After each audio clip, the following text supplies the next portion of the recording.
કમી લાવવા માટે અને સાયબર ગુનાખોરોને વિરુદ્ધમાં કડક કાર્યવાહી કરવા માટેના રાજકોટ રેન્જ ડીઆઈજી શ્રી દિલીપ રાય સાહેબના માર્ગદર્શનમાં રાજકોટ ગ્રામ્ય જિલ્લાના સાયબર પોલીસ સ્ટેશનની ટીમ દ્વારા એક કેસ જેની વિગત આ પ્રકાર છે કે આમાં જો ફરિયાદી છે જસદણના રહેવાસી છે અને ફરિયાદી પાસે એક મેરી એમ સેમોફ નામના ફેસબુક અકાઉન્ટથી ફ્રેન્ડ રિક્વેસ્ટ આવી, પછી મેસેજ આવવા લાગ્યા. મેસેજમાં બંને વચ્ચે વાત થઈ. એના બાતચીતમાં સામાવાળા જો લેડીઝ હતી એવો જણાયો કે હું એક દીકરાની માં છું અને અમારા હસબન્ડની ડેથ થઈ ગઈ. તો આમ વાત ચાલતી હતી. પછી કે હું તમારા માટે અને તમારા પરિવાર માટે અમુક ગિફ્ટ મોકલવા માંગુ છું, તો હું તમારી માટે કંઈ ગિફ્ટ મોકલીશ. પછી 1-2 દિવસ પછી ફરિયાદી પાસે ફોન આવે કે તમારા અમુક ગિફ્ટ જર્મનીથી આવ્યા છે, આમ મોંઘી ઘડી છે, યુરો છે અને બીજી મહેંગી વસ્તુઓ છે, એના માટે તમને થોડો પેમેન્ટ કરવો પડશે. ઇનિશિયલી થોડા પૈસા લીધા, પછી ટૂંકે પૈસા લઈને ટોટલ 6,31,900 રૂપિયા ઓનલાઈન ફરિયાદી પાસેથી ટ્રાન્સફર અલગ અકાઉન્ટમાં એ લોકો કરાવી લીધા. ફરિયાદીને ત્યારે ખબર પડી કે અમારી સાથે કંઈ ગડબડ થયો છે, તો ફરિયાદીએ પોલીસને જાણ કરી. સાયબર પોલીસ સ્ટેશનમાં ગુનો દર્જ કરવામાં આવ્યો અને પછી એની ઇન્વેસ્ટિગેશન સાયબર પોલીસ સ્ટેશનના પીઆઈ શ્રી રવિ ગૌતમ અને પીએસઆઈ શ્રી અનિરુદ્ધ કામલિયા કરતા હતા. આ ગુનાની ઇન્વેસ્ટિગેશન દરમિયાન ટીમને ખબર પડી કે એ લોકો જો છે એ આફ્રિકાના અલગ કન્ટ્રીઝના રહેવાસી લોકો છે અને દિલ્હી અને એનસીઆરમાં રહીને એ લોકો એવી રીતે લોકો સાથે છેતરપિંડી કરે છે. તો આમાં અમારે પીએસઆઈ અનિરુદ્ધ કામલિયાની ટીમે ગાઝિયાબાદથી 3 આરોપીઓને અટક કર્યા છે, જેમાં એક જેસ્મીન યા અનશા ઉર્ફે એન્જલ, આ મૂળ ઘાના દેશની રહેવાસી છે. જેન્જેલી ઇમાની ડેનિસ, આ 22 વર્ષનો છે, તંજાનિયાનો રહેવાસી છે. ફિલિપ બટિસ્ટા જોસેફ વેલેન્ટાઇન, આ સુડાનનો રહેવાસી છે.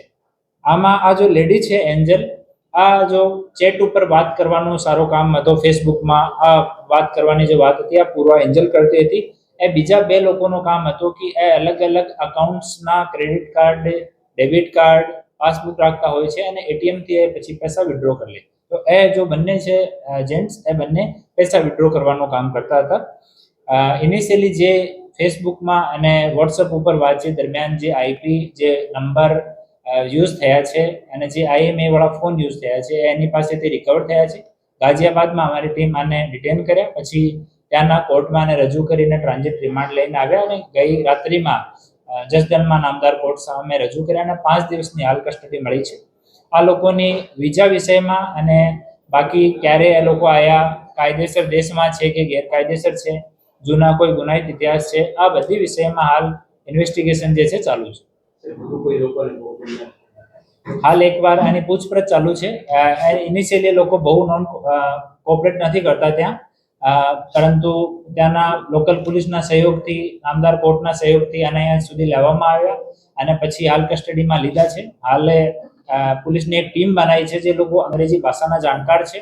એ લોકો હાલ બેસીને એની સાથે ઇન્ટ્રોગેશન કરશે અને અમારા જો આપણા ગુજરાત ગવર્મેન્ટના અને ભારત સરકારના જે અલગ પોર્ટલ છે એની માધ્યમથી અમે લોકો આની તમામ ઇન્વેસ્ટિગેશન કરવાના છીએ.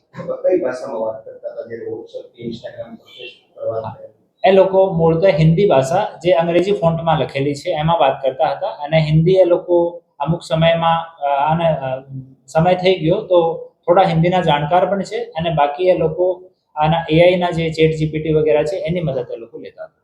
આ લોકો કોના બેંક એકાઉન્ટમાં પૈસા લેતા હતા અને ભારતની અંદર એ લોકો કાયદેસર લેતા હતા, ગેરકાયદેસર લેતા હતા, કેટલા સમયથી લેતા હતા, શું? આમાં જો બેંક એકાઉન્ટ વાળા છે 15 જેટલા બેંક એકાઉન્ટ આ કેસમાં ફ્રીઝ થયા છે. આ તમામ લોકોની અમે લોકો લિસ્ટ તૈયાર કરી છે. એની પાછળ અમારી ટીમ છે, તો જ્યાં સુધી એનું નામ ડિસ્ક્લોઝ નહીં કરીએ, આની ઇન્વેસ્ટિગેશન ચાલુ છે.